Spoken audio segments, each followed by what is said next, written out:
우리는 지금 성경에서 말하고 있는 기본 중심 주제를 살펴보고 있습니다. 지난 몇 주 동안은 우리가 하나님에 대해서 살펴보았죠. 성경에 나타난 하나님을 말하려고 하면 너무너무 많은 방대한 분량이지만 그 중심 내용을 우리가 살펴보면 하나님의 본질에 대해서 살펴보았습니다. 첫째는 영이신 하나님, 머릿속에 좀 계속 기억하시기 바랍니다. 하나님이 어떤 분입니까? 라고 할 때 하나님은 영이십니다 라는 그 신앙 고백이 우리에게 있어야 합니다. 그 다음에 하나님은 자존하신 하나님입니다. 만들어진 어떤 그런 가공된 신이 아니라 스스로 계신 하나님. 그리고 그 하나님은 다른 우상과 같지 아니하고 살아 계셔서 인격을 가지신 분. 그래서 인격을 가지신 하나님, 그리고 가장 중요한 신앙 고백 중에 하나, 삼위일체의 하나님에 대해서 우리가 배웠습니다. 그리고 지난 시간에는 그 하나님이 어떤 일을 하시느냐라고 하는 그 내용에 대해서 짧게 나누었는데, 우리가 잘 알고 있는 것처럼 이 세상을 창조하셨습니다. 그리고 하나님이 창조하신 그 피조 세계를 보존하시고 또 하나님의 뜻대로 이루시기 위해서 섭리하고 계신다고 하는 것을 지난 시간에 나누었습니다. 오늘은 하나님이 창조하신 여러 피조물들 가운데 가장 핵심이 되는 인간에 대해서 한번 살펴보기를 원합니다. 3시간에 걸쳐서 인간이 어떤 존재인가, 성경이 말하고 있는 인간은 어떤 존재인가를 우리가 한번 살펴보기를 원하는데요. 인간이라고 하는 존재는 참 신기합니다. 다른 사람에게 위로와 사랑을 주는 존재이지요. 사람을 만나서 용기도 얻고 힘도 얻습니다. 외로움도 달랩니다. 그런데 또 사람에게 상처도 주고 상처도 받고 배신을 당하기도 합니다. 그래서 또 이런 일들이 반복이 되면 혼자 사는 것이 훨씬 더 편하다고 생각을 하게 되죠. 나는 이제 나중에 혼자 살 거야 라고 하는 어떤 그런 분들을 또 종종 만날 수도 있습니다. 근데 또 혼자 살면 모든 문화적인 혜택도 다 단절이 되고 사람들과의 관계가 딱 떨어진 무인도에서 살면 또 마음이 아마 바뀔 거예요. 저는 이 캐스트 어웨이라고 하는 영화의 그 장면이 참 오랫동안 기억에 남아 있습니다. 캐스트 어웨이라고 하는 영화가 있는데 보신 분들이 있는지 모르겠습니다.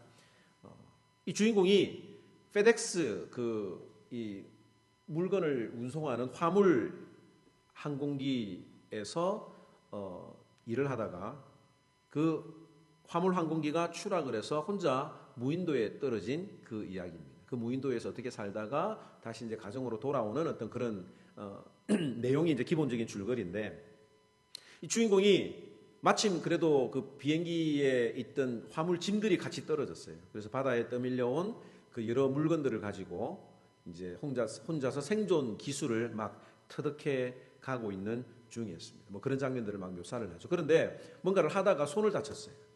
손을 다쳐서 이 주인공이 너무너무 화가 났습니다. 무인도에 떨어진 것도 내가 힘든데 이렇게 내가 다쳐야 되냐라고 하면서 막 보이는 대로 물건을 집어 던졌어요. 그런데 나중에 이제 정신을 차리고 보니까 자기가 던진 그 물건 중에 배구공이 있었습니다. 그런데 그 배구공에 어떤 자국이 있었느냐 하면, 그림을 보시면 아시겠지만 이 자기 그 손바닥이 피에 묻은 손바닥이 공에 이렇게 딱 자국이 난 것을 보았던 거예요. 그래서 이 주인공이 얼마나 심심했던지 저기다가 사람 얼굴을 그리고 또 그 이름을 윌슨이라고 이름을 불러주었습니다. 아마 배구공 그 제조 회사가 아마 윌슨이라서 윌슨이라고 불러준 것 같은데, 2021년도에 이 공이 영화에 사용되었던 이 소품이 약 3억 원의 경매가 되었다는 그런 어떤 소식도 들리기도 했습니다. 아무튼 이 주인공이 혼자서는 살아갈 수 없으니까 그 우연찮게 만들어진 그 배구공을 보면서 이야기를 하는 거예요. 야, 윌슨 오늘 어제 잘 잤냐? 윌슨 오늘 나 고기 잡으러 갈 텐데 너도 같이 갈래? 이런 어떤 그 장면들이 그 영화에 나오는 내용입니다. 사람을 멀리 하자니 외롭고 또 가까이 하자니 불편하지요.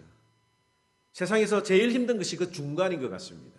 외로움도 달래고 또 사람들에게 용기도 얻고 힘을 얻는 그 중간이 참으로 힘이 든 것 같은데, 오늘 우리는 이 성경이 사람에 대해서 무엇이라고 말씀하시는지 아는 것이 중요합니다. 그래서 오늘 첫 시간으로는 따라서 합시다. 하나님의 형상으로 지음받은 인간, 그 다음에 타락한 인간, 세 번째 구원받은 인간. 인간에 대해서 성경은 딱 이 세 가지로 크게 정리해서 우리가 생각해 볼 수가 있습니다. 우리 모두는 하나님의 형상으로 창조되었다고 하는 것을 잘 압니다. 하나님은 식물과 동물을 각기 그 종류대로 창조하셨습니다. 특별히 동물도 사람과 같이 흙으로 만드셨어요. 그런데 사람은 하나님의 형상과 모양을 따라서 창조되었습니다. 즉, 창조된 인간의 가장 독특한 특징 중에 하나는 하나님의 형상을 따라서 지음을 받았다. 이 세상에 있는 모든 것들은 하나님의 선하신 뜻대로 그냥 다 창조되었지만, 인간만은 우리의 마음속에는, 우리 속에는 하나님의 모습, 하나님의 형상으로 만들어졌다고 하는 겁니다. 하나님의 형상이 우리 다른 사람을 통해서 우리가 볼 수 있습니까? 우리가 하나님의 형상이라고 할 때, 하나님의 모습이라고 할 때, 하나님은 영이시기 때문에 어떠한 형체가 없습니다. 그러므로 하나님의 형상을 따라 지음을 받았다라고 하는 것은 눈에 보이는 것은 아니에요. 하나님의 형상을 따라서 지음을 받았다는 것은 우리가 볼 수 없는 무언가가 있는데, 성경은 그것을 무엇이라고 하느냐면 골로새서 3장 10절에 이렇게 이야기를 하고 있습니다. 함께 읽도록 하겠습니다. 시작. 새 사람을 입었으니 이는 자기를 창조하신 이의 형상을 따라 지식에까지 새롭게 하심을 입은 자니라. 하나님의 형상을 따라, 그 하나님의 형상을 따라서 무엇이 우리 인간들에게 만들어졌습니까? 지식이라고 하는 것이 형성되었죠. 또 에베소서 4장 24절 말씀 함께 읽도록 하겠습니다. 시작. 하나님을 따라 의와 진리의 거룩함으로 지으심을 받은 새 사람을 입어라. 자, 이 말씀 속에서 우리가 알 수 있는 것은 하나님의 형상은 뭐냐? 다른 여러 가지로 설명할 수 있겠지만 이 두 말씀을 가지고 우리가 생각해 보면 지식과 의로움과 거룩함이라고 하는 그 하나님의 형상이 우리 속에 심겨져 있다라고 하는 겁니다. 인간이 다른 동물들보다 더 뛰어난 능력이 있다는 것은 생각하는 거죠. 깊게 사유하는 것입니다. 그리고 다른 어떤 동물들보다도 지능이 높은 인간에게는 하나님의 모습이 있기 때문에 그런 거죠.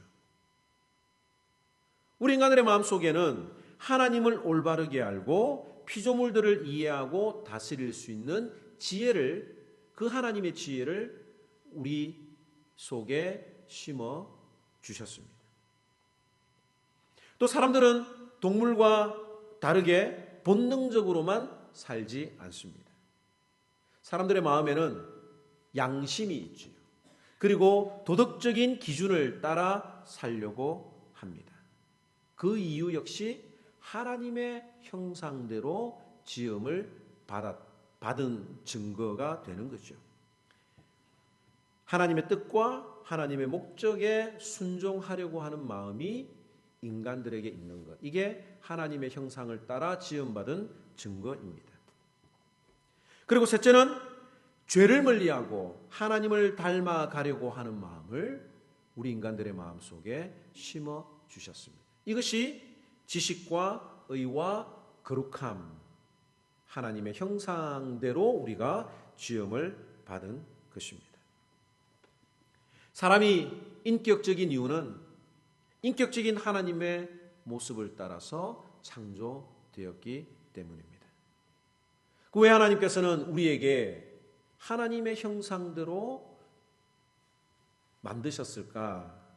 그 이유는 하나님의 형상을 닮은 인간을 통해서 하나님이 창조하신 이 땅을 다스리는 임무를 우리에게 주셨기 때문입니다. 창세기 1장 28절 말씀 함께 읽도록 하겠습니다. 시작. 하나님이 그들에게 복을 주시며 하나님이 그들에게 이르시되 생육하고 번성하여 땅에 충만하라. 땅을 정복하라. 바다의 물고기와 하늘의 새와 땅에 움직이는 모든 생물을 다스리라 하시니라. 하나님이 사람에게 땅을 다스릴 수 있는, 모든 생물을 다스릴 수 있는 특별한 임무를 주셨고, 그 임무를 다할 수 있도록 우리에게 하나님의 형상이라고 하는 특별한 속성을 심어 주신 것입니다. 그리고 하나님께서는 하나님 자신의 모습을 닮은 인간이 창조되었을 때에 너무 좋아하셨습니다. 창세기 1장 31절 말씀 한번 읽어볼까요? 시작. 하나님이 지으신 그 모든 것을 보시니 보시기에 심히 좋았더라. 저녁이 되고 아침이 되니 이는 여섯째 날이니라. 하나님이 다른 피조물들을 창조하셨을 때에도 보시기에 좋았더라, 보시기에 좋았더라 이렇게 하셨는데, 인간을 창조하신 이후에 하나님의 소감은 보시기에 심히 좋았더라. 이것은 보라 얼마나 좋은가라고 하는 감탄의 의미가 되는 겁니다. 우리 옆 사람을 바라보면서 당신은 하나님의 최고 걸작품입니다 라고 이야기를 한번 해보시기 바랍니다. 선뜻 안 나오죠? 선뜻 안 나오는 이유가 있습니다. 이 사람들에게 상처를 당하고 꼴도 보기 싫고 그런 부분들이 인간에게 있지요. 우리가 다음 시간에 다루겠지만 인간이 타락해서 그런 거예요. 타락하기 이전에 인간은, 원래 인간의 디폴트는, 기본값은 하나님의 형상대로 지음을 받아서 보시기에 심히 좋은 존재가 바로 인간이라고 하는 것입니다. 근데 우리는 살아가면서 짐승보다 못한 사람들을 많이 만나죠. 짐승들은 생존을 위해서 먹이를 사냥합니다. 그런데 배가 부르면 더 이상 욕심을 부리지 않습니다. 그런데 인간은 하나님이 주신 지식을 악용합니다. 그래서 욕심을 부려서 남의 것을 강탈합니다. 필요 이상으로 자신의 몫을 채우려고 합니다. 비도덕적인 방법으로 평생을 써도 쓰지 못할 부를 축적하려고 하는 것이 인간의 욕심입니다. 오늘 시대는 윤리나 도덕을 따라서 사는 사람이 존경받는 시대가 아닌 것 같아요. 자신의 이익을 위해서라면 사람을 함부로 대하고 또 자신의 기분에 따라서 사람을 쉽게 죽이기도 합니다. 그런데 성경은 이 다른 사람의 생명을 죽이는 것을 하나님의 형상을 파괴하는 것이라고 말합니다. 창세기 9장 6절 말씀 한번 읽도록 하겠습니다. 시작. 다른 사람의 피를 흘리면 그 사람의 피도 흘릴 것이니 이는 하나님이 자기 형상대로 사람을 지으셨음이니라. 우리는 사람이 가장 기본적으로 누려야 할 권리를 인권이라고 부릅니다. 인간의 가장 기본적인 생존권에 대한 그 존엄한 어떤 그런 기본적인 부분들은 우리가 지켜줘야 된다고 생각을 합니다. 왜 우리가 다른 사람의 인권에 대해서 존중하고 보장해 주어야 할까요? 그것은 각 사람이 하나님의 형상대로 지음을 받았기 때문입니다. 그 어느 누구도 다른 사람의 생명을 가볍게 여겨서는 안 된다라고 오늘 성경이 이야기를 하고 있죠. 한 사람이 너무너무 귀한 이유는 하나님의 형상대로 지음을 받았기 때문입니다. 그런데 다른 사람을 죽이면, 다른 사람의 피를 내서 생명을 뺏어버리면 그 사람은 죽어도 마땅하다라고 하는 오늘 이 선언을 하실 만큼 한 생명은 귀하다. 왜냐하면 하나님의 형상으로 지음을 받았기 때문이라고 하는 것을 우리가 기억해야 합니다. 그래서 우리는 다른 사람들을 함부로 대해서는 안 됩니다. 특별히 사람을 죽여서는 안 될 것입니다. 그런 점에서 우리는 낙태에 대해서도 한번 생각을 해봐야 돼요. 자살에 대해서도 깊게 생각을 해야 합니다. 그리고 요즘 자주 언급이 되고 있는 안락사 캡슐 문제도 우리는 심각하게 생각해 보아야 합니다. 마지막에 내가 인간답지 않는 모습을 보이는 것보다는 차라리 적당한 때에 내 생명을 끊어버리는 것이 낫다. 인간의 존엄성을 지키기 위해서 자기의 생명을 컨트롤하는 것이 너무 좋은 선택지로 오늘날 유혹되고 있습니다. 이 문화가, 드라마나 영화가 처음에는 동성애나 이런 부분들에 대해서 서서히 노출을 하기 시작하다가 요즘에는 자신의 생명까지도 자기 마음대로 결정할 수 있는 것이 쿨하다고 하는 그런 주제들로 여러분들이 모르는 사이에 조금씩 나오고 있습니다. 우리가 그런 드라마나 영화를 볼 때에 저기서 말하는 핵심, 하나님의 뜻이 무엇인가를 분별할 수 있는 지혜가 있어야 합니다. 그냥 남자 주인공, 여자 주인공의 어떤 그런 그 모습에 그냥 그 스토리에 푹 빠져드는 것이 아니라 그곳에서도 하나님을 찬양하는 일이나 하나님의 교훈이나 하나님을 대적하는 일이 무엇인지 분별할 수 있는 그 영적인 능력을 길러야 합니다. 이 말씀을 듣는 여러분들 중에 나는 사람은 안 죽였지 라고 하면서 마음에 안도감을 가지는 분들이 있습니까? 그런데 우리는 이 말씀을 읽어보면서 내가 정말 이 사람을 저주하고 죽이는 일에 자유로운가 라고 한번 생각해 볼 필요가 있습니다. 야고보서 3장 9절 말씀 함께 읽도록 하겠습니다. 시작. 이것으로 우리가 주 아버지를 찬송하고 또 이것으로 하나님의 형상대로 지음받은 사람을 저주하나니. 이것이 무엇입니까? 우리의 입술입니다. 우리의 혀를 통해서 하나님을 찬양하기도 하지만 하나님의 형상대로 지음을 받은 사람을 저주하는 것, 그것 또한 하나님의 형상을 파괴하는 일이라고 하는 것을 우리는 생각해야 합니다.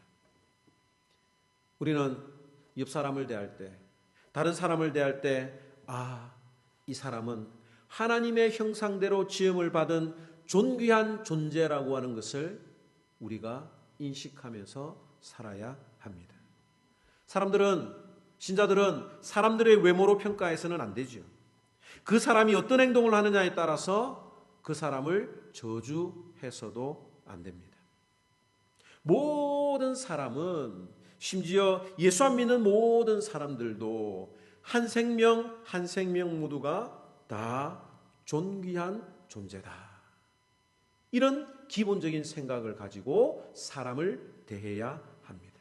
그런데 우리 자신을 돌아보면 함부로 대할 때가 있죠. 좀 우리보다 낫다고, 수준 낮다고 여기며 살아갈 때가 있습니다.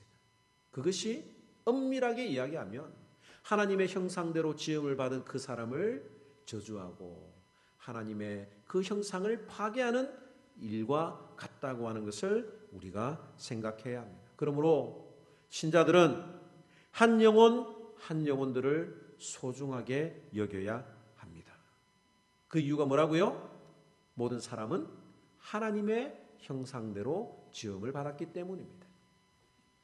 하지만 현실은 우리가 서로 저주하지요. 사람을 죽이고 서로 멸시하고 소리를 지릅니다. 그 이유는 범죄함으로 말미암아 우리가 하나님의 모습을 잃어버렸기 때문입니다. 타락한 이후에 하나님의 형상은 그 온전함이 상실되었습니다. 우리의 마음속에 하나님이 처음 창조하셨던 그 온전한 하나님의 모습은 다 사라졌습니다. 그럼에도 불구하고 하나님은 인간의 마음속에 하나님의 형상을 완전히 지워버리지는 않으셨습니다. 아주 조금 하나님의 형상을 남겨두셨습니다. 그런데 그 아주 조금은 그것 가지고는 우리가 구원을 받을 수도 없고 그것까지는 하나님을 알만한 지식은 안 되고 하나님을 온전히 기쁘시게 할 수 있는 것은 하나도 없습니다. 그냥 그저 조금 남아있는 거예요. 아무런 영향력을 할 수 없을 만큼 남아있지만 여전히 하나님께서는 우리들의 마음속에 하나님의 형상을 남겨두셨습니다. 예수와 믿는 사람들도 양심에 따라 살려고 하고 또 다른 사람들을 사랑하려고 하는 이런 마음들이 하나님의 형상대로 지음받은 어떤 모습이라고 생각하면 되겠습니다. 그런데 이 범죄함으로 일그러졌던 하나님의 형상이 회복되어져야 된다고 하는 것이 오늘 말씀의 키포인트입니다. 어떻게 우리들의 마음속에 타락함으로 말미암아 범죄함으로 말미암아 일그러졌던 그 하나님의 형상이 회복되어질 수 있을까? 그것은 예수 그리스도로 가능한 것입니다. 성경을 읽겠습니다. 골로새서 1장 15절 말씀 시작. 그는 보이지 아니하는 하나님의 형상이시요 모든 피조물보다 먼저 나신 이시니. 누굽니까? 예수님이 보이지 아니하는 하나님의 형상인데 사람의 모습을 입고 이 땅에 나타나셨다는 거죠. 고린도서 4장 4절 시작. 그 중에 이 세상의 신이 믿지 아니하는 자들의 마음을 혼미하게 하여 그리스도의 영광의 복음의 광채가 비치지 못하게 함이니 그리스도는 하나님의 형상이니라. 히브리서 1장 3절 말씀 시작. 이는 하나님의 영광의 광채시요 그 본체의 형상이시라.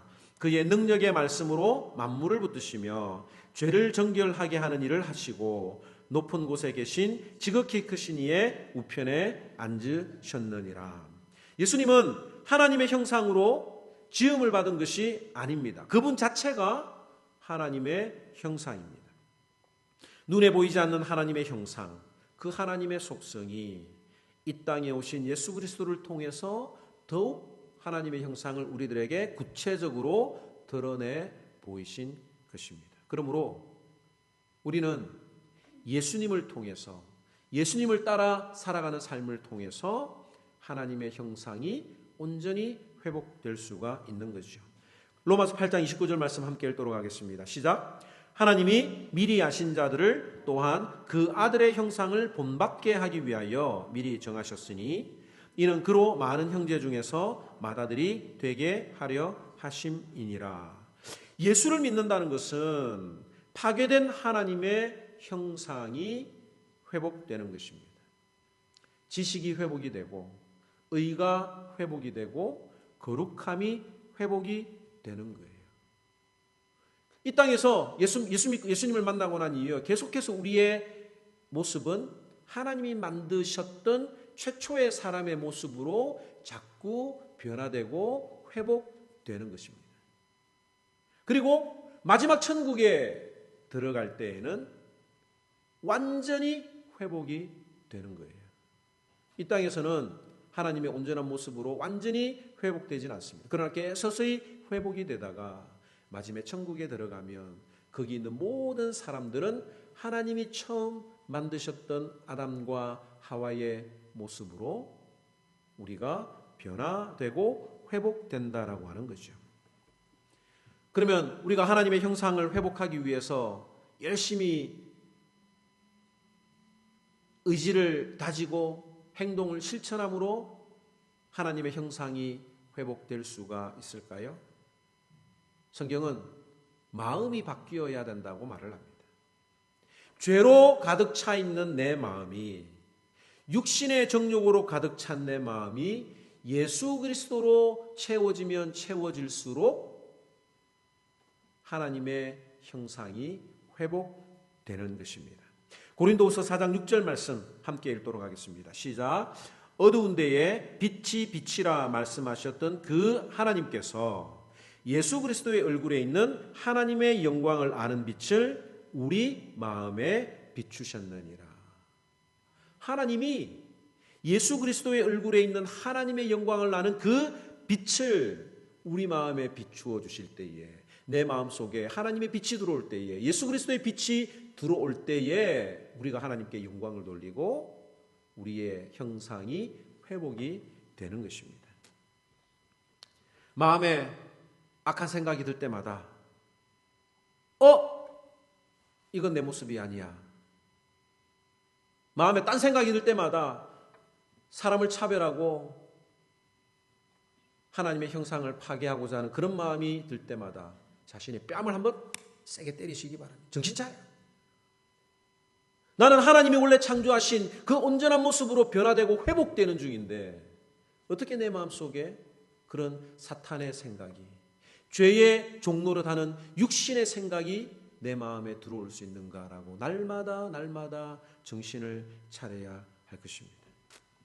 세상의 기준으로 다른 사람들을 멸시하고 하찮게 대하고 나는 남들보다 우월하다라고 하는 그 교만한 마음이 생길 때마다 아니야.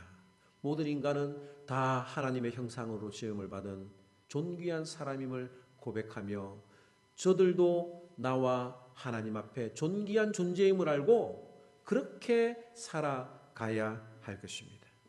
우리가 말씀을 읽을 때마다 이렇게 기도하시기 바랍니다. 주님, 오늘도 주님의 그 완전하신 모습이 내 마음을 가득 채워지게 하여 주시옵소서. 하나님의 영광을 아는 지혜와 의로움과 거룩함이 날마다 회복되게 하여 주시옵소서. 내 마음속에 한 영혼 한 영혼을 소중하게 대하는 마음이 드는 것, 이것이 하나님의 형상이 회복되어지고 있는 증거인 것을 우리는 다시 한 번 더 기억해야 할 것입니다.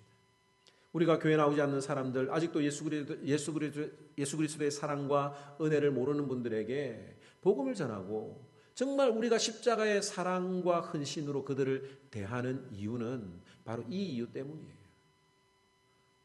성경의 복음의 진리를 알지 못하는 사람들은 교회가 너무 사람 그린다. 어떤 사람들은 막말로 교회가 영업한다고 말을 합니다. 교회가 배불리고 교회가 많은 헌금을 걷기 위해서 사람들을 영업한다라고 하는 그런 표현을 들을 때마다 너무너무 가슴이 아픈 거예요. 그 십자가의 복음을 제대로 이해하지 못하고 우리가 비굴할 만큼 한 사람을 교회로 데려오고 전도하려고 하는 이유는 다른 이유가 아니에요. 그도 나와 같이 하나님의 형상을 입은 존재라고 하는 것을 고백하는 마음으로 가득 차기 때문입니다. 왜 우리가 이 샬롯 지역뿐만 아니라 저 멀리 먼 곳에서도 그 아이들에게, 원주민들에게 예수 그리스도의 사랑을 전하려고 선교하려고 합니까? 예수님의 복음은 가난한 자나 부한 자나 똑똑한 사람이나 미련한 사람이나 모든 사람에게 공평하게 주어지는 복음의 능력이기 때문에 많은 선교사님들이 그 외지에 가서 어려운 환경에 가서도 복음을 전하는 것이요. 오늘 이 말씀을 통해서 나는 하나님의 형상이 회복되어지는 자다.